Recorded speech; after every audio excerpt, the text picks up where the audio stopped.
Hey everyone, Zard Oz here. I just thought I'd do a video about some fake first edition Charizards going around. I've purchased a few, so I thought it'd be cool to make a little video to help some buyers, especially new buyers to Pokemon, on some of the things to look out for when it comes to buying Pokemon cards, especially these first edition Charizards, because there's a lot of fake cards going around, especially on eBay. But yeah, first I thought I'd just show these four lined up here, and if you can pick which one is the real first edition, then you're doing really well. But just to let you know, none of these are a genuine Pokemon first edition Charizard, and the reason being is these three are Proxies and this one is a Shadowless. So just to throw the experts off, of course this is a genuine Pokemon card, but this is a Shadowless Charizard, and the only difference between this is that it doesn't have the first edition stamp. So when it comes to looking at a genuine first edition Charizard, this is it here. This is a PSA 7, and literally the only difference between this card and the Shadowless is the first edition stamp not being on the Shadowless and on the first edition. But as you can see, these three fake cards have the first edition stamp to obviously pass off as a first edition Charizard. So what I'll do is I'll lay out these cards here. I'll put the Shadowless too. Also just for people who don't know, this is a base set, unlimited Charizard for 4/102. So there's a fair few differences. As I said, the Shadowless and first edition only have the stamp, which is a difference. Where you go to the base set, there's actually a fair few things different going on. The main difference, this being called Shadowless, because this base set has a shadow on the image on the right hand and bottom side. That's probably the biggest difference. There's also font differences, as you can see here, with the fire spin move, as well as the thickness and the HP. And then the other big difference, probably the second biggest difference, is the green wings on the Shadowless and first edition, as opposed to blue internal wings on the base set. So the reason why it's interesting to know about the blue and green wings is that you've got some of these fake first edition Charizards trying to look like the real thing, where you can see that no genuine first edition Charizard would have the blue wings. So you can see the difference, that there's green, a dark green color there, blue there, and which looks a lot more similar to the base set Charizard. So that's one way to help you identify a fake, but there's plenty of fakes going around, and plenty of ways that they replicate. They all replicate the card differently. This one here probably replicates the holo the most as opposed to the other ones. But really your best defense when it comes to buying Pokemon cards is just knowing the real thing really well. So owning a Shadowless is quite handy if you're going to buy a first edition. It probably is best to get a genuine Shadowless card first to help you know what the real thing looks like. Even a base set can help a lot too when it just comes to looking at the quality of the card, and the holo is quite similar too. That helps you identify it as well. But yeah, running through these cards, this is the first one that I purchased.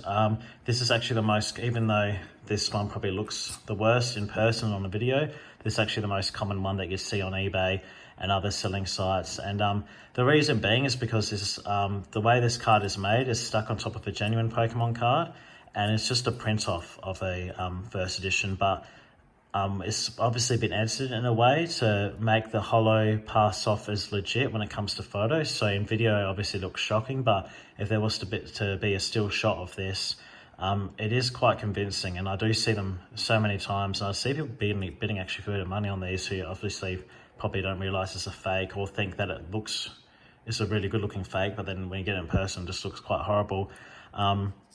But the way that I tell, even if I'm scrolling through listings without even clicking into the actual listing itself, the thing I look out for is always the holo pattern, because these being a print off, the holo pattern is always going to be the same. So I look at I just always look out for the two in between the rings and the one big one in that bottom left corner. So that kind of lets me know straight away that it's a proxy or a fake card. And then if you click into the listing photos and there's more than one photo and you go through them, if the holo pattern's exactly the same in every photo, then that's a giveaway that it's one of these cards or something similar. Because if you were to take a photo of this card. You can see if there was a photo there and a photo there, photo there. So you can see how the holo pattern shows differently in all types of angles, where this one just obviously is going to stay the same being a print off. As I said, it's like a print off on top of a genuine card. So when it comes to looking at the thickness of the card, you can almost see that there's 2 layers there. You can actually see that it's just been literally stuck on another Pokemon card. That Pokemon card hasn't been peeled back or anything. So there will literally just be another Pokemon card underneath this that's probably worth 50 cents or $1.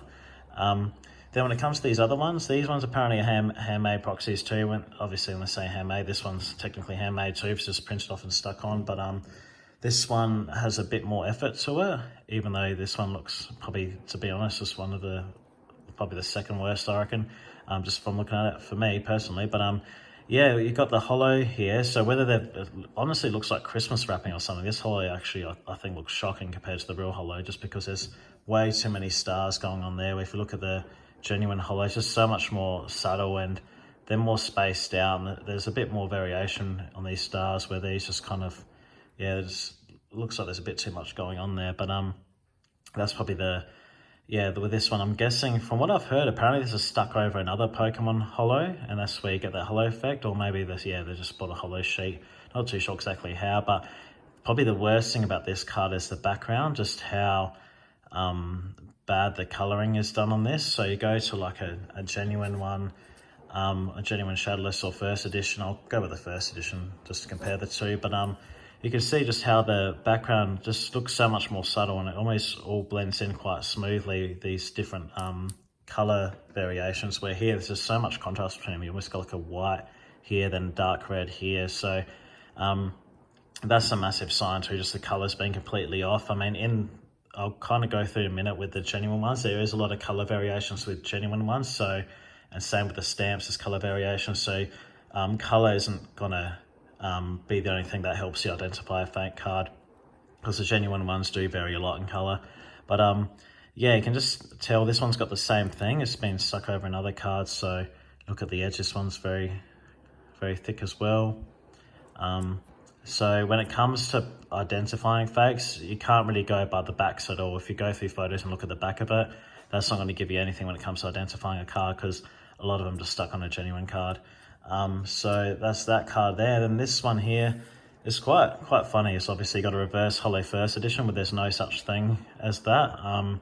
So if anyone's ever selling you a first edition card, and in the title or description, or if they message you saying that it's a non-holo or reverse holo, it's just, yeah, that doesn't exist with first editions. So it's obviously a fake card. So it's just, I do kind of like this. Probably is my favorite fake card out of all of them, just because the reverse holo is kind of interesting, because you obviously get the XY evolutions with the reverse holo. So it's kind of cool seeing one in the first edition. But probably the biggest thing I notice at this, just the quality of this card and how it's fake, is you can see that dark line from where the border and the artwork start.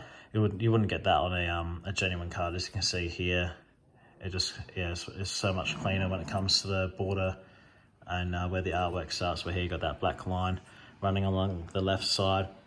And then it looks like it got the blue wings on this too. To be honest, I think these two are the blue wings. That one has the green, because I'm assuming it's just a scan or print off of original card, and I think they've just edited the holo pattern to look good in photos. But yeah, so this one, and got the same thing here, got a genuine card at the back.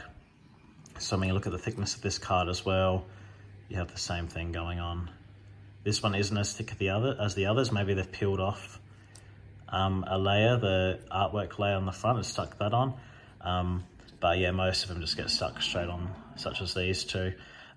So yeah, that's some things to look out for when purchasing fake first edition cards. I do see these three the most. That's why I end up purchasing these two, just because I think it helps when it comes to people buying Pokemon cards, that I can show them what a fake looks like, just in case they're skeptical when they're buying a genuine product, just to give them a bit more assurance in their purchase.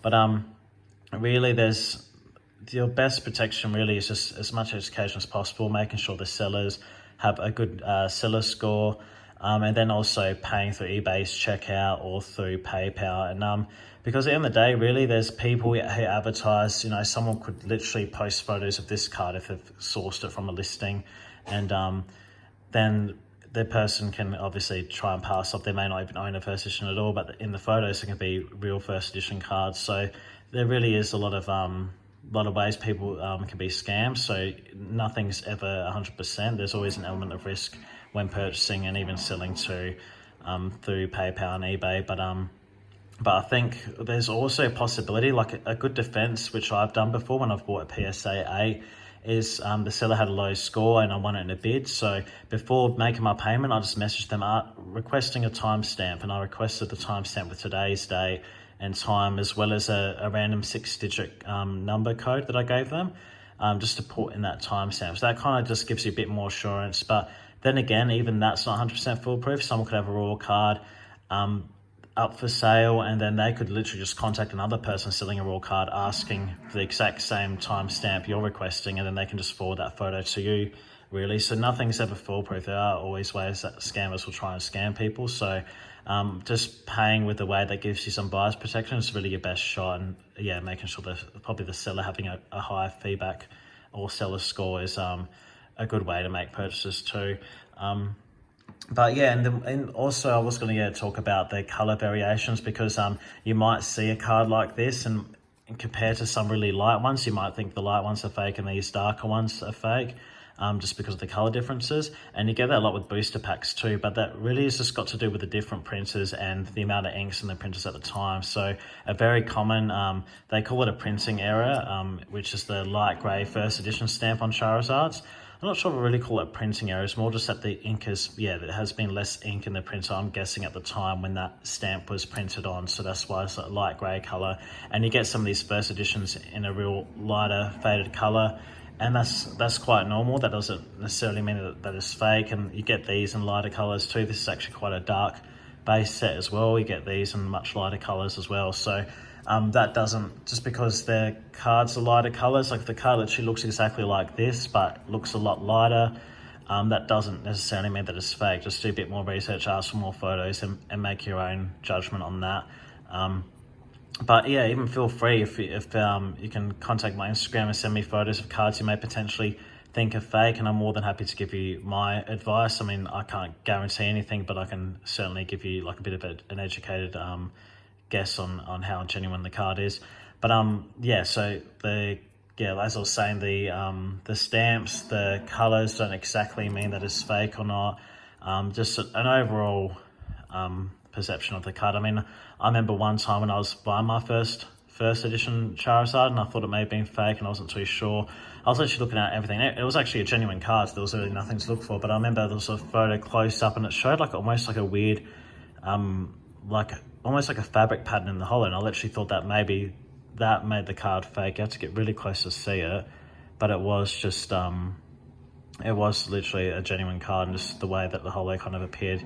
Can't really see what I'm talking about by looking at it. It was a really close photo. But yeah, if you overthink, obviously you're going to start looking for stuff, but it's better to do that than to kind of go into it blindly and then end up purchasing one of these and paying too much. And there'll be so many listings where especially with this one I see the most, where people will write Proxy, and that's obviously kind of a fancy word for fake that a lot of new Pokemon buyers might not know about, and a lot of people haven't known about that, so they can get fooled that way.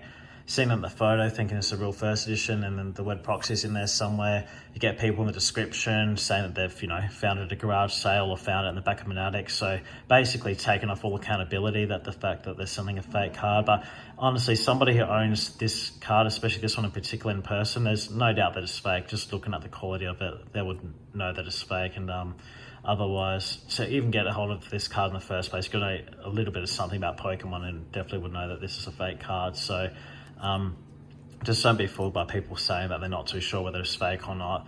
They can quite obviously tell, and if they're unsure, just ask for more photos and make that judgment for yourself. But yeah, obviously if it seems too good to be true as well, a lot of the time it is, so just be careful with that. So you might see these up on bid, and the bid goes up to $500. Really, you shouldn't be spending more than $30 or so, not even that really, for a card like this. I mean, I reckon it's worth it just to have, to show people, but if I was doing this just for my collection, I wouldn't really bother buying this card, especially for that amount of money. But you see some of these up on bid with the word Proxy hidden there somewhere, and the bid literally goes up to $500 or so, because people the people who are bidding that amount, do you think this is possibly a genuine card or like a really amazing fake card that can pass off as genuine, but it obviously doesn't in person?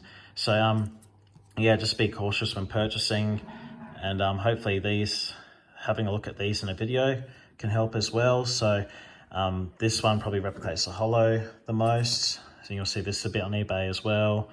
But just take note of the color quality on all this, how the colors look really off, especially compared to a genuine first edition.